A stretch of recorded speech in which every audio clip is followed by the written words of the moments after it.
DeSanto Propane is 4 generations strong as a trustworthy, family-owned business with unmatched customer service. Go online at DeSantoPropane.com for more info or call toll-free at 1-800-752-4574 today. Since 1937, the difference has been DeSanto Propane.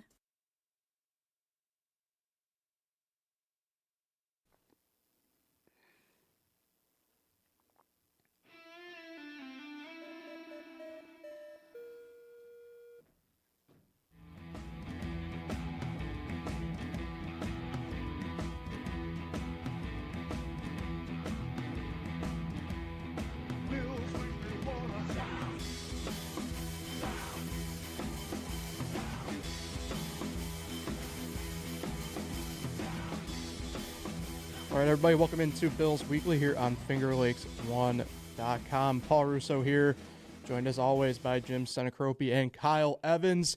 Unfortunately, it's not what we planned to be our final episode of the season, but here we are. Bills falling to the Kansas City Chiefs in the AFC Championship game last night. Be reacting, recapping, kind of wondering what the Bills do from here. But first, thank a couple more of our sponsors before we get going, including Dewey's Tavern, then walking distance from downtown Seneca Falls, just across the Bridge Street Bridge. You can play quick draw, lottery, and 19 televisions for all your sporting events.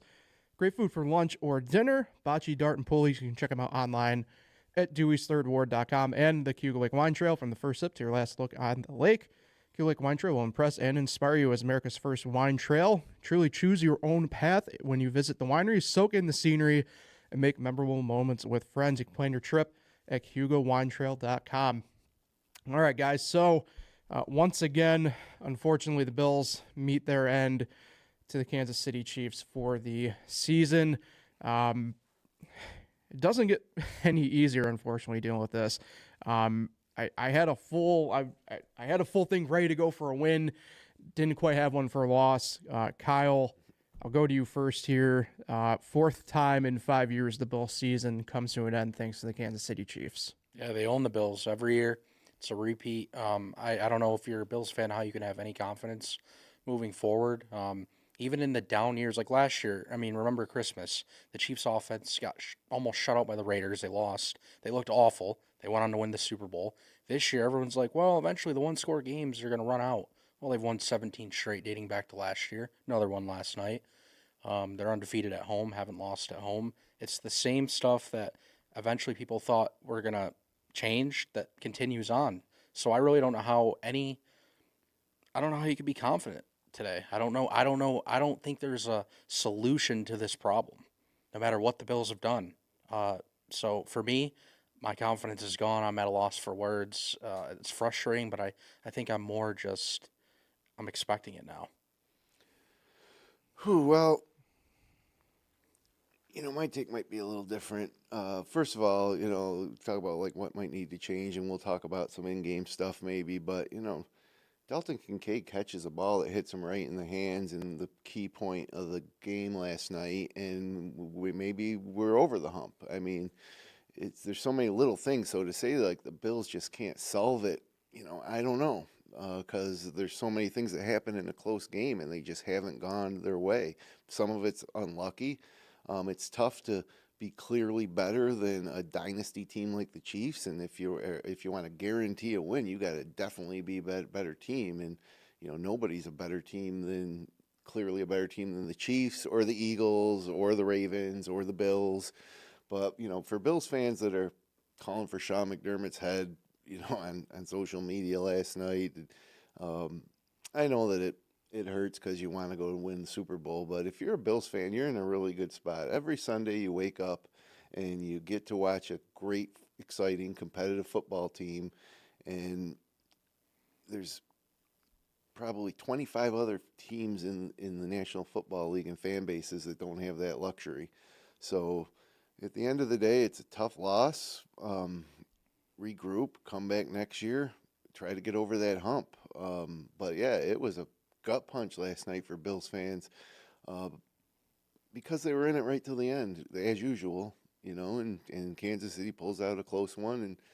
And the other thing that really was disappointing is I think most of America wanted to see Kansas City lose. You get sick of seeing the same thing.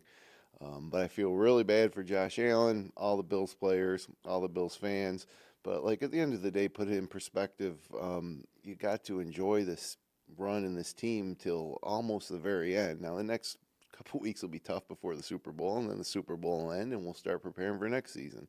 But the amount of joy and excitement that Bills fans get to experience throughout the course of the whole football season, there's got to be some value to that. No, not every team wins the Super Bowl. Only one team wins the Super Bowl. It's unfortunate. It's like Phil Mickelson in the era of Tiger Woods. You know, unfortunately for the Bills, they get Andy Reid, later in his career as he's become one of the best coaches in NFL history, and they get Patrick Mahomes, probably the best quarterback in NFL history, arguably, especially if he wins another one here. And another thing people forget who are getting on Sean McDermott is that Andy Reid used to be the guy that couldn't get over the hump and win the big one, when he was with Philadelphia. And he got fired. He got fired. And then he went to Kansas City, and he had trouble getting over the hump there, winning the big one in Kansas City early on. And then, he gets Patrick Mahomes, and things come together, and now he's in the conversation of greatest coaches ever.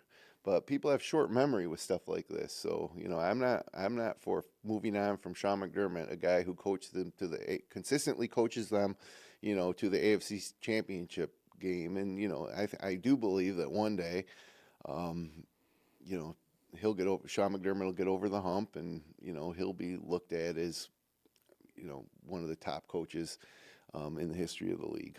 I think what's more frustrating for me, though, is it's 4 times in 5 years, the same team. It's brutal. And if you guys remember, this is the second straight year in a row their season's ended on a drop pass. Stephon Diggs down the sideline. Yeah. And it was only the divisional round. And they were home. But how is that, anybody's fault other than Stephon Diggs or Dalton Kincaid? Exactly. That's why I have a tough time with Bills fans who think this is Sean McDermott's fault. Like, he had to come up with some game plan that was going to beat the Chiefs, easily, so it didn't come down to a couple key plays. I just think that, in those situations, that's just bad luck, or maybe it's a curse.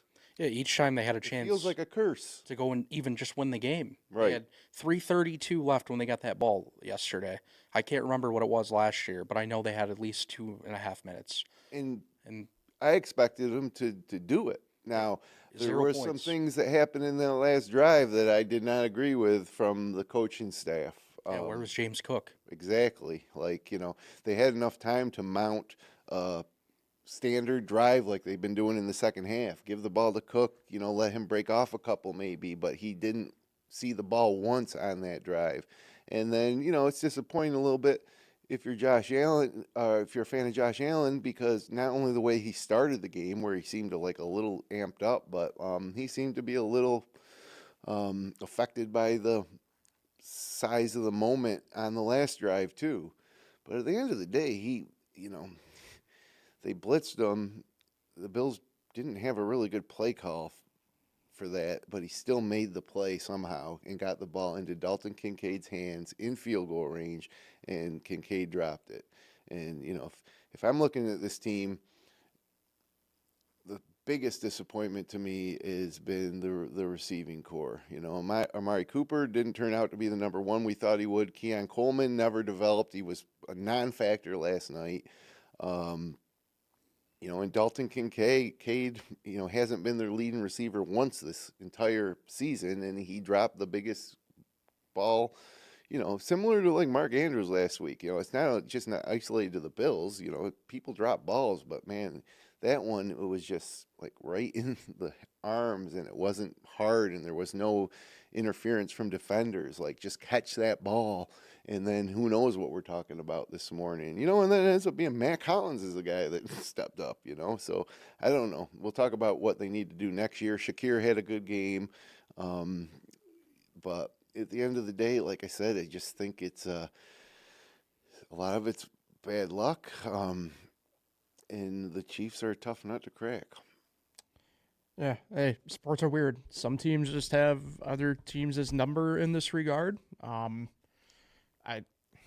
The Chiefs had the Bills' number in the playoffs, but not overall. And last night was not much different than, when they've played in the regular season, the Bills have won. It's just like a couple plays don't go their way, and you need them to go your way if you're going to win a game in the AFC Championship. And it might not even matter, like, if next year they get back there and it's not the Chiefs and it's, the Ravens or the Texans or another team that they play, they'll still need to make those plays. Yeah. I want to go back to the Josh Allen thing here first, at least for me anyway.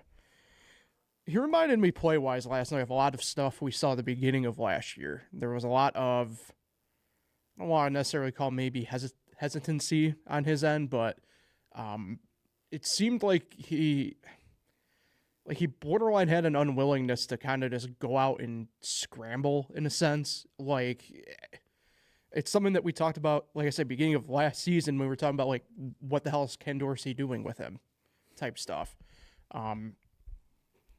Also kind of reverted back a couple times almost to stuff we haven't seen from him in like 3 or 4 years, where it's just like, oh, there's a running back behind me, I'm going to lateral, like stuff like that, where I was like, what are we doing?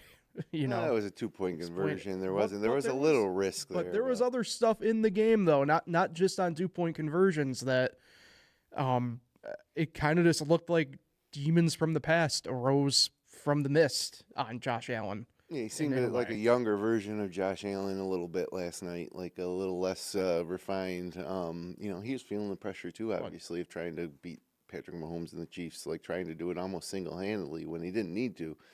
James Cook was maybe the best player on the field last night. Yeah, but for me, and Kyle, I'll throw it to you here because I saw your reaction when I brought it up. For me, though, it's more the fact that, like, it reverted back to a time for the Bills last year when we were questioning whether or not, this coaching staff, as it was assembled at the time, and to be frank, it's still pretty much the same coaching staff from last year for the most part. We were wondering, what is their plan? Because Josh Allen just didn't look like we know Josh Allen to be, quite honestly. Yeah, I thought he stood in the pocket sometimes too long, and then when he decided to run, it was collapsing, and he had nowhere to go. And then he would throw it away or try to force it down the field. And then when they played in the regular season, he would take off right away and not just run right up the middle, right at Chris Jones. I was thinking, if you're going to run, why are you just cutting up the middle? Go to the outside. But yeah, I agree. I thought he was hesitant a lot. I thought some of his throws, Curtis Samuel had that big drop too, but if you watch the replay, it was a low throw, but it should have been caught. There was no one behind him. Kincaid also had another drop in the second quarter. Yeah. And yeah, Matt Collins was their only downfield threat, which is insane because Coleman was supposed to be that, and he wasn't. They were doing these quick little screen passes and slants, and they just had no downfield threat. But at the end of the day, you look up 29 points. They left 4 points off the board on both 2-point conversions. Yeah, so there's 33. In retrospect, kick those extra points early in the game. Yep. I don't know what's going on in this world, but take the 1 point in the second quarter. Or, and you'll find that it probably will come in handy later in the game. But they started, they tried to close that gap with a 2-point conversion once and then twice. And then, of course, Kansas City converts one. It's just a lot of points being thrown away there. And they scored a season-high 32 points, the Chiefs did. Yeah. And every year you look up at the scoreboard when these teams face off, and the Bills' defense just doesn't do enough to stop them. 32 points, you're probably not going to win giving up that many in a playoff. The sad part is that, we've always said if the Bills will score 30, they'll beat, if you got to score more than 30 to have a chance to beat the Bills. Yep. And the Bills couldn't put up the 30 points this game. Yeah, it's tough to. I thought the defense played good last night for the most part. Honestly, second half especially, only 11 points. The defensive line was solid. They lost Benford, which was huge. Of course, Tony Romo couldn't stop talking about it. So I thought the defense played pretty good. I put it more on the offense. And it's not really too much on Josh Allen, in my opinion. It's mostly the receiving core. It's just one of the things that I noticed more than anything else is the fact that he just was not playing like himself more than anything else last night. Yeah. And of course, Andy Reid schemed, this Spagnuolo scheme to make him uncomfortable, right? Yeah. I mean, the Kansas City defense was great. And, another thing that added to the frustration was that, okay, the Bills couldn't execute the tush push because Spagnuolo and Reed had obviously come up with something to solve it. I mean, they put Chris Jones right in the spot. Like, if I'm running that play and I see Chris Jones off the left tackle, I'm going to go to the right tackle, That was one of the things that was shocking, and they just kept going back to it and back to it. And keep in mind, the Bills did get the first down on that fourth down play. That ball crossed the line to gain, in my opinion. And the top judge said it was a first down, and then they come in and convert. Right. And as soon as that play ended, you saw the top judge running down. You're like, oh, first down, easy. And then all of a sudden, and then they go to commercial, and you're like, they're going to come back. It's going to be a first down. I mean, that was a huge turning point in the game. But it shouldn't have even been that close. Like they ran that left tackle again. Chris Jones was waiting there to rack him up with the rest of the defense, and a little more creativity. You saw the Chiefs in similar situations where they'd never run the tush push with Mahomes, but, they ran some inventive plays to the outside that were easy scores or easy first downs. And the Bills just kept going back to trying to do the tush push. I wish the NFL would outlaw being able to push a player forward. Well, they might have to now, courtesy of what Washington was doing. But either way, different discussion for a different time on that front. Yeah, I mean, it goes back to something, and this is maybe it's a really good encapsulation of maybe what we'll get to, obviously, in a few minutes, where it's just, you drive yourself insane by doing the same thing over and over and over again. You get the same result by not trying anything different. And I always jokingly say, I wish these teams would, get a little play action going. Keep the defense on your toes. Obviously, now when you're on a first and goal, second and goal situation, not necessarily always the case. But to that end, get under center, hand the ball off to like James Cook and go, for example. Like when you're up on a line like that, you have a guy like James Cook, use him. And it's just weird how in different spots at different times I don't know if they were afraid to, whatever the hell, I don't know, but I think they just had so much confidence that they could get 1 yard with that play. But Kansas City had other ideas, and the Bills just kept going back to the well. So whether it was James Cook or maybe a play action and run around the wing, like a naked bootleg for Allen, I mean, there's a million things you could try. But that was frustrating for sure to see that consistently get stuffed. And maybe a little bit of that falls on Josh Allen at the line, though, because they know he's going to sidestep to the left to go, and obviously they're packing hard on what is the blind side at that point. Best time it worked was when he went over the top. Yeah. I mean, probably could have seemed like he could have done that almost every time. But that's the point, right? Is like you have to be aware if you're up at the line and you know that they're stacking one side of the ball. Like, why would you try and go that side? That's the baffling part to me in this too. It's like, and that's what I mean by, I don't know if it's just demons from the past that kind of took over on him a little bit last night, but like we saw a version of Josh Allen we haven't seen in well over 15 months. Like, it's kind of crazy. Well, I have the number. Allen, before yesterday's game, did 21 QB sneaks. Yeah. He converted on 20 of them. And the Chiefs had allowed 32 out of 32 QB sneaks. They had allowed everyone to convert all year until yesterday they stopped 3 of them. It's amazing. He went 2 for 5. Yeah, it's amazing. Like, it doesn't make sense. It's like they watched the tape all week. They're like, we're sick and tired of giving up QB sneaks. We know what Allen's going to do. He's going to go to the left side. Right. We're just going to stack the left side up. Put Chris Jones right there. Yep. It's like, I mean, just better coaching, made more plays. They just, every time these teams meet in the playoffs, they do more than what the Bills do. And that's the difference. I can't argue with that. I can't argue with that, despite like all the little things that could have maybe gone the Bills' way, like the first 4th and 1 where the Bills didn't get it when it looked like they got it, or Kincaid dropping the ball. At the other end of the thing is if the Bills did have a answer to the adjustment the Chiefs made to stop that tush push, then it might be a different story this morning as well. And even after Kincaid dropped it, technically they still weren't out of it, and then they go and give up that 3rd and 9 on that, what was it, like a swing pass? I can't remember who it was too.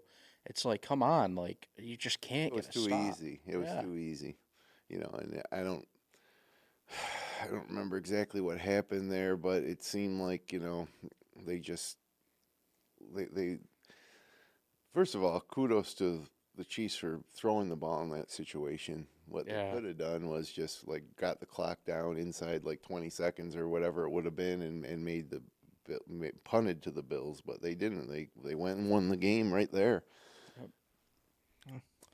All right, let's do a little bit more of an expanded view here because look, there's only one game left in the season, obviously the Super Bowl, but obviously now the offseason begins for the Bills. We'll get obviously more media stuff as the day trickles on at Orchard Park as they do the locker cleanouts and stuff like that. It's interesting because, like, look, I'm with you, Jim. I don't think you fire McDermott. I don't think any of that. God no. I mean, what do you fire somebody who's like got to the Bills basically came in third place this year in the 32 team NFL.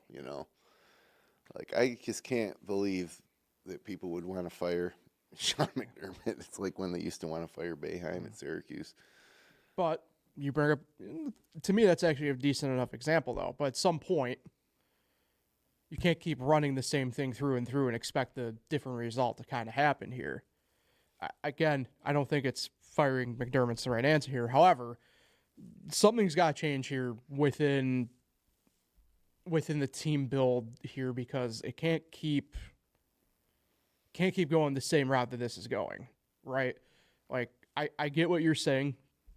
Third place is cool, but I don't think it really matters what de facto position you come in if it ain't first at this point, if you're the Bills. It's a tough world to live in then as a football fan because you're going to have, you're going to have 94% or whatever of the fans be upset because they didn't win the Super Bowl every year. I mean, it's like it's tough. It's just as tough to get to where the Bills have been in the past few seasons. I mean, I don't disagree in that sense, but I'm just saying if you're the Bills, you've gotten to this spot now. What is it? Twice, right?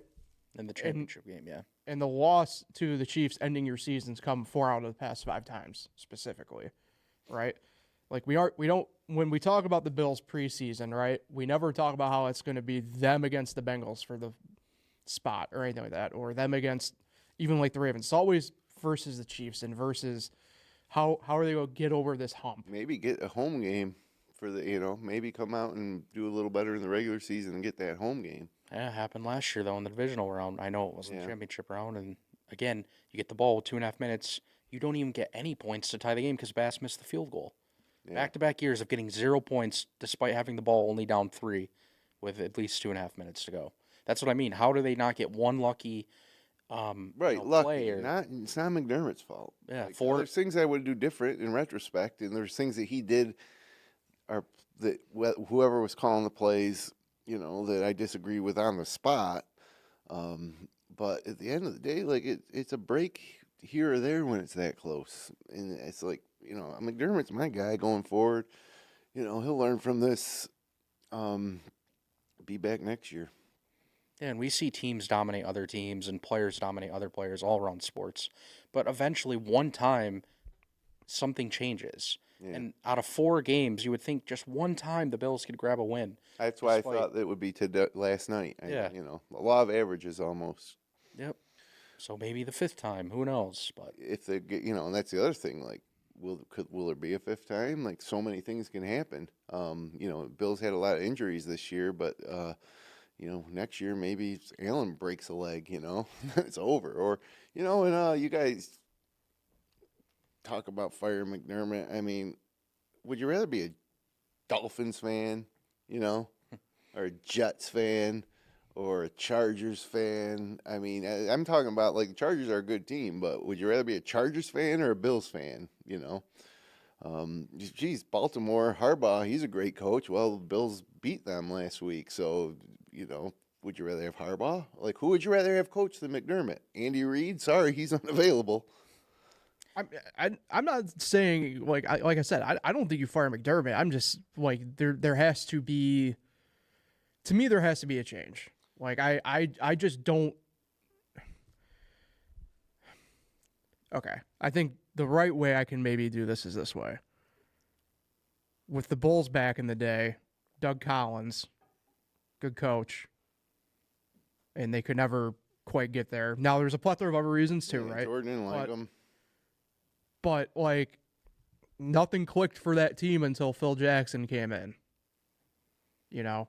I think. Who would you replace with McDermott then? Who would make it click? Like, that's what I don't understand. I'm not saying who's out there. But I'm not saying that. I think Fran Brown. I think, and this is something. No, if the Bills did that again to Syracuse, I would be launching an all-out attack. There's only one option, Mike McCarthy. Well, I was about to say this, so I agree. We got Vincent here in the chat on YouTube here, and I agree with his one statement here about the defensive coordinator. I think you go out and you get Mike McCarthy, who is by far probably the best defensive coordinator. Correct. Yeah, I wouldn't disagree with that, and I wouldn't disagree with that move, but I wouldn't displace McDermott. And we're gonna lose Brady probably, right? Yeah, next year. The Babbage, their defensive coordinator, Babbage, they're constantly doing in-house moves. The Joe Brady was in-house. Yeah. Maybe they should start looking outside for outside help and change something up differently. Because yes, the defense is a problem every playoffs. Like, for example, Mark Andrews catches that ball. We're going to be we would have been complaining about the defense last week. They might have lost and not been here for the chance. Yeah. So maybe change the defense up, because Joe Brady obviously will be back. Lots of injuries for the Bills this year defensively, though, and they still got the job done for the most part. Yeah. It's just a really high standard. And, what if the Eagles were in the AFC and they played the Chiefs last night? You think they would? I mean, we're going to find out in the Super Bowl, I guess. But, it's just they led in that last Super Bowl. The Chiefs scored, I think, 14 in that fourth quarter to come back and win 38-35. Yeah, somehow they always seem every to get time. It done. Yeah, it's frustrating, but it's also amazing to watch. If you're not like, I'm not a Bills fan. Like, I'm a Bills fan. I want to see them win, but I'm not a diehard Bills fan. Matter of fact, when they played the Giants in the Super Bowl, I was rooting for the Giants back in 1980 or 90. That was 90. Maybe 91. 91. I was a Giants fan. Over the years now, here at Finger Lakes One, covering the Bills, I've become more of a Bills fan, I suppose, than a Giants fan. But these lifelong diehard Bills fans, it's just like it's rough. But I just got to remind you that these are good times to be a Bills fan, despite not getting to the Super Bowl and win the Super Bowl. It's not a bad spot to be a Bills fan in the past few years. There's a lot worse spots you could be. Almost every other fan base is in a worse spot than the Bills, other than the Chiefs and I guess the Eagles maybe. Yeah. Well, I mean, you're a Washington Commanders fan. Well, how's it been the past 10 years? Have you had as much fun on Sundays as the Bills? Yeah, you definitely should not be mad. No, but I also wasn't having a fun time yesterday. Well, and that's what I mean. Like, I get what you're saying, but like, for me yesterday, and like I explained this a little bit to some other people last night because people were texting me and whatever. Like, yeah, exceeded expectations, sure, but once you get to that spot, like there's still the element of like, get this thing across the finish line.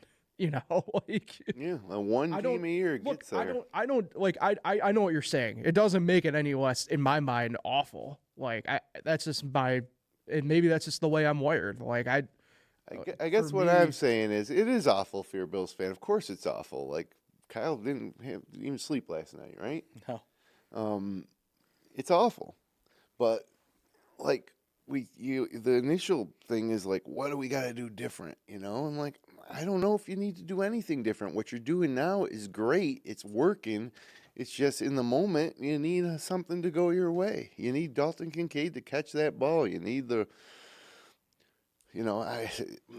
it's easy to second guess, like, Sean McDermott calls after they happen, like, the constant tush pushes and stuff. But at the time when they're lining up, you're like, oh, they're gonna get it like they always do. Why would he call anything different in those situations? Maybe towards the end, after it wasn't as successful throughout the game, maybe you try something different. But, Yeah, it's just a little. It's to me, it's almost like a curse. It's like no matter what they do, they won't win because it's just something that isn't in the stars against the Chiefs. Maybe. One other thing before we kind of wrap up and everything like that too. Mention changes. I know we kind of highlight some stuff on defense. Offensively, we highlighted it big time. I think that wide receiving core. There are names this offseason that are going to be available, and to me, again, this is where I think the Bills, and at least on the football side of things, we've seen the Pagula step up and spend a little bit when it's needed to be done. You got a new stadium coming. If you're the Bills, T. Higgins, guessing A.J. Brown's probably going to be available to some sort of degree. Which one of these guys do you really go and hitch the wagon to and try to get up to Buffalo? Hey, to me, that's when you're looking at making your team better. Obviously, you want them to stay healthy. The defense had trouble staying healthy this year, but that's kind of out of everybody's hands. But the one thing personnel that they need to do is they need to get better wide receivers. Receivers, like, can't Allen have a number one guy like A.J. Brown? Or, and then granted, Mahomes doesn't have a great number one either. Where was DeAndre Hopkins yesterday?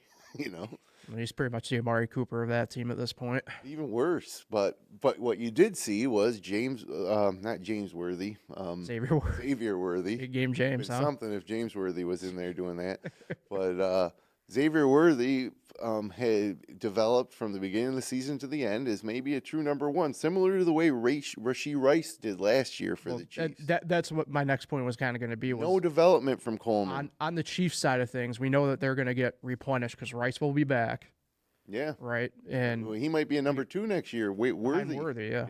So I think if you're the Bills, you have to go out, and I think you have to get one of those wide receivers that will be available. And 100%. I'm not going to say it's going to be a failure if you don't, right? I think they're going to be in a spot, and this is going to lead into kind of some housekeeping stuff here too, a little bit and everything. The Bills are in a spot in the draft this year where, look, personally speaking, I think this draft sucks at the top, and it's going to be a very deep class in terms of talent later on as you get through the draft. If you're the Bills towards the end of the first round, I think you'll have a pretty decent choice of wide receivers who are going to be available to you. I think you can also go out and grab one there in the draft. I'm not necessarily saying that's what you bank on, because I think you don't bank on the draft this year. I think you have to go out and you have to get a Higgins. You have to get a Brown. Chris Godwin? I was about to bring up the Godwin-Evans situation. Remember last year when they brought in Samuel and we were like, that's not the answer. And it wasn't even a one-year deal. He's still under contract. Yeah, and he made some plays down the stretch. He did, but he's not game-tying touchdown. Yeah, he's not. He's not the guy they need to be a Super Bowl champion. They need a Jamar Chase type. And there's not many of them out there. But Keon Coleman, huge disappointment this year. Amari Cooper, since he came on, disappointing. And not blaming him. He's at the back end of his career, I guess. It's tough coming to his team mid-season. I don't know if they bring him back next year and with a full season he actually has a little more success. But, Matt Collins, for what you expected from him, had a fantastic year. But he's not your number one or number two guy. Shakir, we want to keep him, right? He's the slot guy. He's like the Puka Nacua he's going to be a part of it. But they need someone, like Steph. I don't want to say like Stephon Diggs because he wasn't the answer either. He was a pain in the ass. He's a free agent. Yeah, can you imagine bringing him back? DeAndre Hopkins is a free agent. Hollywood Brown's a free agent. No, none of those guys to me though are the caliber of the guy the Bills need to like truly elevate to the next step. You saw Kansas City be able to load up the best they could, I guess, against the run and follow Josh Allen because nobody was scared of Keon Coleman. He was easily handled in single coverage last night. Yeah, throwing a fade to the end zone against their best corner or one of their best defensive players in McDuffie. I mean, what are you doing? And Coleman not even able to get in a position to make a play on the ball. Yep. So I agree. They need a wide receiver, and maybe we can talk about who that might be. As you get after the season's over, but that's a spot they can certainly. But they got the great running back, right? James Cook. Yeah, I don't think you mess with too much. Obviously, running back wise, I don't think you touch. You have James Cook, you have Ray Davis, who appears to be a pretty good number 2, and then Ty Johnson, who continues to kind of just be a really good. But both those guys too much time last night. Like, this is the AFC Championship. Let's go with our top guy. I understand if you run Cook 3-4 times in a row, you might need a playoff, but get him back in there. And then the last drive to not even have him touch the ball once when you had plenty of time. Like you came out of halftime and you reestablished your game plan, and the bulk of it was going to be on the ground. Yeah. And then you come out that last play, that last drive, and Cook doesn't even touch the ball once. I mean, if they give it to Cook once or twice, maybe he breaks off a 22-yard run and puts you in position where now you don't have to go downfield with the ball. You can do the dinks and dunks and the screens like they were trying to do. But that's the thing that's frustrating to me. And I don't want to fire Sean McDermott over it. I'm just saying that if there's one thing I could have back from last night, I would have given the ball to Cook a couple times on that last drive and seen if they could have. They kept putting themselves in 3rd and long on that last drive, and they had plenty of time to mount a conventional drive, and they only needed a field goal. I thought they'd get a touchdown, Like, usually when you talk about Chiefs and Bills, you're like, whoever has the ball last. Well, the Bills had the ball, kind of had the ball last, or should have had the ball last, and it was a disaster. And one quick thing on the draft, not only did they pass on Worthy, they passed on Ladd McConkey last year. Oh, yeah. I mean, imagine having him in this offense right now with Shakir. I mean, I don't know. I thought the draft last year was dumb. I mean, we came in here and talked about it afterward. Why did they trade back? Yeah, we legitimately had a full-fledged, obviously, first-round draft reaction podcast, and it was, okay, well, we don't know who they're taking. And we could have been wrong. If Coleman was better, we would have been wrong, but we weren't. We were right. Yeah, I mean, certainly Worthy or McConkey would have been better. Like, Worthy torched them last night. Yeah, I mean, it's tough. Obviously, being a rookie and everything, but when you're staring down the face of the team that you traded with, and they got that guy. And the beauty of the NFL too is people you don't expect to be available end up becoming available. So. Who knows? That's the beauty of it. So we'll see. Obviously, we're going to be off for a little bit of an extended period here on Bills Weekly. I guess it means spring's coming, right? Yeah, sure. Yeah, you mentioned golf. I mean, we got a couple big tournaments here revving up now. Getting excited. USFL. Isn't it just football? What is it? Isn't it just the UFL now, right? UFL, spring football. What's better than that, right? I know a lot of things I will be tuning in for before the St. Louis Battlehawks and the San Antonio Brahmas take the field. So I'm not too sure how we're going to structure it. We'll for sure have at least one draft podcast. I don't know if we'll do one before to kind of preview the draft and. I think it would be a good idea. I mean, it's a few months away, but by then we'll be able to digest everything and kind of look at what the Bills really need to do to take to take the next step. But again, to continue having the type of top tier franchise that puts them in this position. To have that regular season. How many of the games did they lose this season? 3. Well, then the last one doesn't count. Yeah, they went 13-4, and then they lost yesterday. So 5 losses, but technically 4 because that last one didn't matter. So they went 15-5. Yeah, two playoff wins. Who did they lose? They lost to the Ravens. Yep, Texans, the Patriots in the final game, and that's it, right? Who else did they lose to? Chiefs. No, they only had the. They beat the Chiefs. They lost to the Rams in that shootout. Yes. Right, yeah. So, anyways,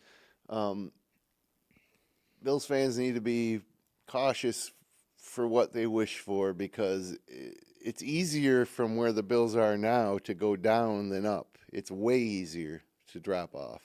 Just look at, well, I could give a lot of examples, but, you know, even a team like the Steelers, you know, who consistently, you know, are in the play, like there's way more room average to go down from here than to go up. So, you know, don't get me. Appreciate what you have in Buffalo right now, even though it's really hard to do this morning. Don't get me started on the Steelers. Oh, that could be a guy that becomes available that nobody wants. George Pickens. Jeez, I don't know if he'd be the answer. Maybe he would though. He's you know. You'd no.